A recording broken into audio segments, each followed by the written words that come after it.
That Shit MMA podcast, hosted by mixed martial arts journalist Mike Strauss, aka Strauss21, and Chicago's #1 underground comedian, Apollo Taj Mahal. Thank you for listening. I'm Mike Strauss, aka Strauss21, and this is Apollo Taj Mahal. We are the guys from the Did You See That Shit Mixed Martial Arts podcast. We know you're going to like the interview, so be sure to like, follow, and subscribe on all the social media platforms, as well as the Missing Time Productions YouTube channel. And don't forget to go to didyousseethatshit.com for a complete rundown of all of our content. Right, Apollo? Yeah. I want to welcome Mike the Truth Jackson back to the show. What's going on, dude? Nothing much. Just enjoying life. How are you? Man, another day, another dollar, right? There you go. Man, so a lot to talk about, man. I was in attendance there at 225, and I'll be honest, from my point of view, brother, I didn't think you deserved to be treated like that by Dana White. I mean, you beat the dude's ass, plain and simple.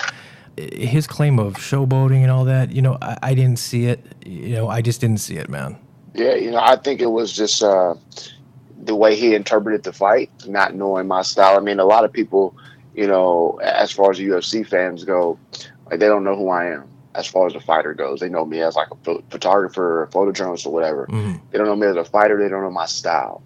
And, just to kick it off, like, I'm getting a lot of, you were disrespectful and this, that, and the other on my actions. And so what I think a lot of people don't understand, especially from the outside, is like, I'm walking into hostile territory. I'm walking into an arena filled with people who are booing me. And being that this is, it's a fight, but it's also entertainment. Look, I'm fighting a former pro wrestler here, right? Mm-hmm. And so I'm feeding off like what they're giving me. So I'm getting nothing but boos in this arena. And so I'm feeding off that, and I'm joking back with them. I'm doing the hand gestures like I'm eating their booze, and people are mad at me for that.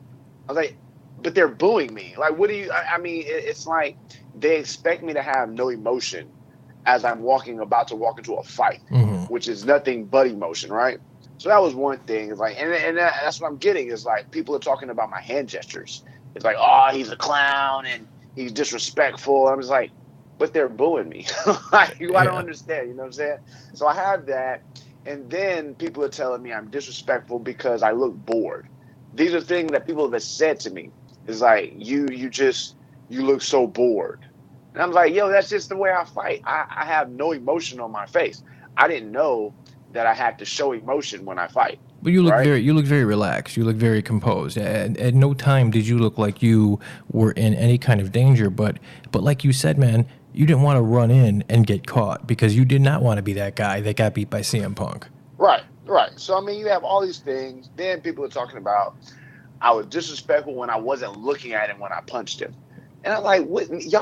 People are really like looking for things to be upset about because all of these things are like, it's made up outrage is what it is. Well, right? I'm glad you brought up the no looking while punching because that's something I want to talk about because okay, I understand what Dana said. He could take that as being kind of like showboating. But here's the thing, man. Not only were those successful punches, you landed every single one, so that's effective offense. But not only that, what is the difference between what you did and what Anderson Silva did to Forrest Griffin when he had his hands down, he was bobbing and weaving? What's the difference? I don't know. It's like you get people again. It's selective outrage. It's just made. I don't get that because I'm a logical person, and when I look at this and when I hear people saying what they're saying, I'm just like, y'all don't make it. None of y'all are making any sense here, And so like I asked a reporter, I was like, hey, from your perspective, did it look like I was showboating or taunting him? He said, well, in the moment it did. But then I heard what you said in your post-fight interview. I went back and watched the fight and I was like, oh, I get what he's saying now. Mm-hmm. And it's all about perspective. And so in my mind, it's like, I'm just giving, because I know Dana's an emotional person. Mm-hmm. And so he's quick to like say a bunch of stuff. And I think if he had an opportunity to hear what I had to say about the performance as opposed to just his opinion, then it would be different, And then people talking about, it was the worst fight I've ever seen. I went back and watched the fight. They're 100% wrong. Again, these people are just saying things because Dana said it. And it's almost like they're looking for validation because all I'm getting, I still get people even to today. They're like, yeah, Dana said you suck, and Dana said you're fine. I'm just like, well, what about your opinion? Yeah, right. You're basically, it's like, these are people who, whether they're trolls or not, and I think most of them are trolls, but I think there are also some people in there who legit feel that I suck because I didn't go out and knock this dude out. I chose not to knock him out. I chose to carry him 3 rounds because of the reason we were in there. Like, there was no point in me going in there and hurting this guy. Mm-hmm. I said it before the fight. I didn't want to hurt the guy. You know what I'm saying? So everything that I've done, I said I was going to do. I said this was levels to it. I said he was an amateur versus a pro. And then I went out there and showed that, and people are upset. There are people who are legit mad at me for not knocking this dude out. Yeah. Even Dana White's like, yo, you should have finished him. First of all, that's supposed to be your man. You should be thanking me that I didn't give him severe brain damage. Right. I didn't leave him out on the mat, on the canvas. You know what I'm saying? Mm-hmm. You should be thanking me for that as opposed to ridiculing me for my performance. But what? I didn't knock him out. Who cares? And the other thing well, he said so many things that I just felt were off base and disrespectful in that post-fight press conference. But one of the other things that really caught my attention was when he was basically blaming you and CM Punk for having a boring fight. Well, Dana, you were the one that put that fight on the pay-per-view. Well, that was the thing. Is like, if they were to have him on the card, to pay him what his name is worth, you have to put him on the pay-per-view portion of the card. Mm-hmm. That's just business. Like, I think in his mind, and he's trying to save face here. That's all he's trying to do. Right. He would rather take the L that he took, because I honestly think he probably put money on Punk, is what it is. It might be. Or he's simply upset that he can't make any more money off of him. But I said that going into this. I said, I'm going to beat this man up so he doesn't want to do this anymore. And I did that. You know what I'm saying? So I think that's really where the emotion lies. It's his personal reasons. Look, he lost a lot of money. Whether he bet on him, whether he knows he's not going to make any more money for another fight, whatever it is, he lost a lot of money. But what I'm saying, he would rather have taken that L as opposed to taking the financial loss of putting him on a fight pass on the prelims and still paying this dude $500,000. I think he'd rather take this L because people bought the pay-per-view because of our fight. Mm-hmm. So financially, he's making his money back a little bit, but I think personally is where his feelings are hurt. Yeah, definitely good points, man. But, you don't need the UFC. You have other options, man. I mean, you are a boxer. You're a very competent boxer. And also I saw you getting into a little chatter with Bellator fighter Aaron Chalmers a couple days ago. Oh, man. This is getting out of hand. So now I have people who, like I had some kid, I don't know where he's from. I think he trained with Dwayne Logan. I don't even remember the guy's name. Like, he's calling, like, this dude legit messaged me and was like, I'm offended at the opportunity you got. Hold on, what? What type of entitlement is that? Where you're offended because that's just like me saying I'm offended because the guy next door to me bought a $1 million house and I couldn't afford it. Like, that's the same thing. Mm-hmm. Like, that has nothing to do with me, just like this fight had nothing to do with you. So now you got this guy who's like, he's like 4-0 on some regional shows or whatever. He's calling me out. He wants to fight. But even in his bio, on his Twitter bio, it says he's trying to be a UFC champion, right? My thing is like, look, if you're trying to be a UFC champion, why are you calling me out? I already stated in the beginning, that's not my goal. That's not my path. But yet people are trying to use me as a catapult to the next level off my name, right? Mm-hmm. So then they got, of course, Daniel Bryan said what he said, but it is what it is there. Mm-hmm. But now you have this British Jersey Shore guy in Bellator. So, and that's the other thing, like, I don't give people how they're trying to change the narrative, right? They have all these people coming at me, and then they try to flip the script and say, you tweeted me first or something like that. Dude, I didn't even know who this cat was. I still don't know who he was because I don't care enough to look him up. All I'm hearing is like the dude was on a British Jersey Shore and he's like fights in Bellator. So I guess he was asked about me and he tweeted, he said, I would fight Mike. Something like to the notion that he would fight me. Someone sent me the tweet. All I responded was like, yo, you could have tagged me. That's literally all I said. Mm-hmm. And then he was like, "Oh, we gonna fight, and we gonna, you chicken or scared, whatever." He said, "I'm like, I was just asking a question. Why didn't you tag me? That's all I asked." And now it turns into this back and forth. But then the people are, and then I don't even think he's running his account. To my understanding, his manager runs the account, so it may not even be him out here doing the actual tweeting. That happens a lot, yeah. But my whole thing is like, why are y'all coming at me? Y'all are coming at me for the attention. Because it's not like I'm going. First of all, I don't like Bellator. Bellator doesn't like me. Bellator, for outside of just having to pay me what I'm worth, which they're not going to do, I need a public apology from Bellator, which they're not going to do, for the way they treated me. I'm ignorant to the story. They kicked me out of the event a couple years back because they were offended. Okay. Like they were upset at like something so trivial that had nothing to do with them. It was basically like a tweet that got retweeted, and so they got upset. So basically, just real quick, there was a UFC or a Bellator in Houston. I had like 9 teammates on the card, right? Okay. So I was doing both. I was cornering, and I had applied for media credentials, and I was going to shoot the main card, which only had 1 teammate on the main card, but I really was there for like for the Kimbo and Hoist Gracie fight.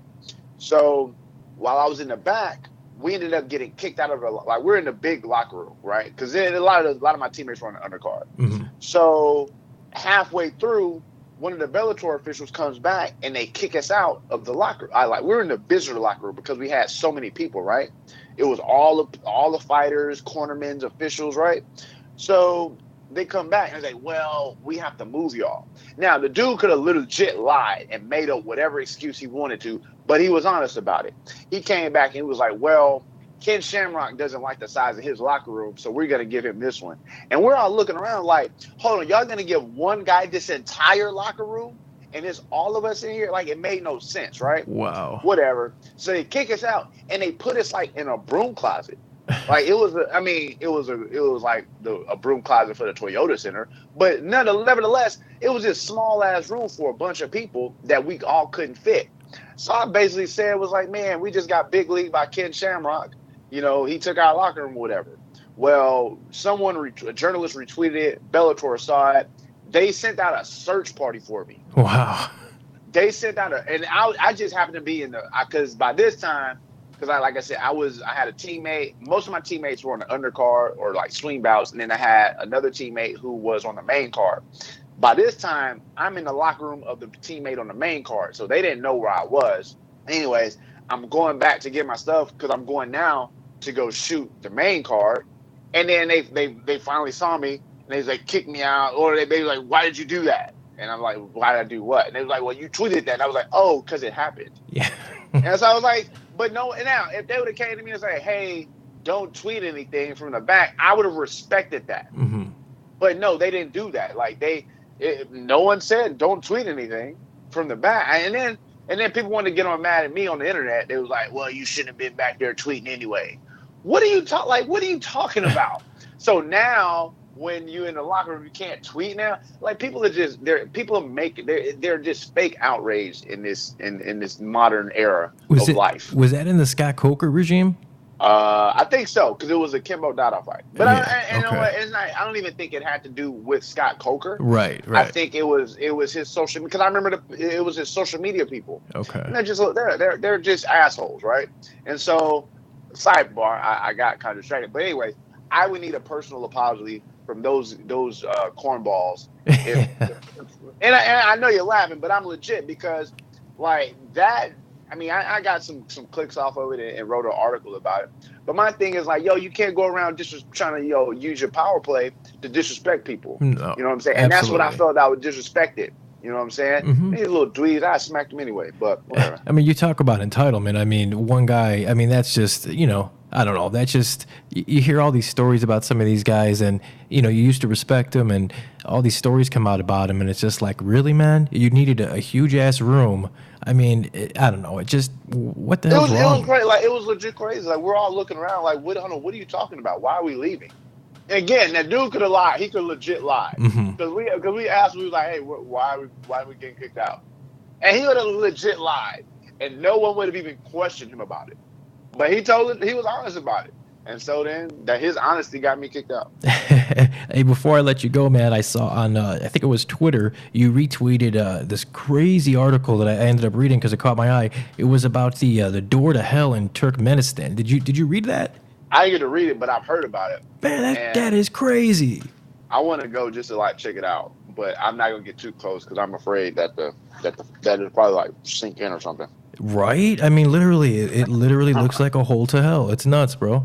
Hey, so question for you: Mhm. How did you score the fight? Because I've been hearing your scores. I'm just curious to know how you scored the fight. The Punk fight, you and Punk? Yeah. I scored it 30-27. I thought I didn't give a 10-8 round any round.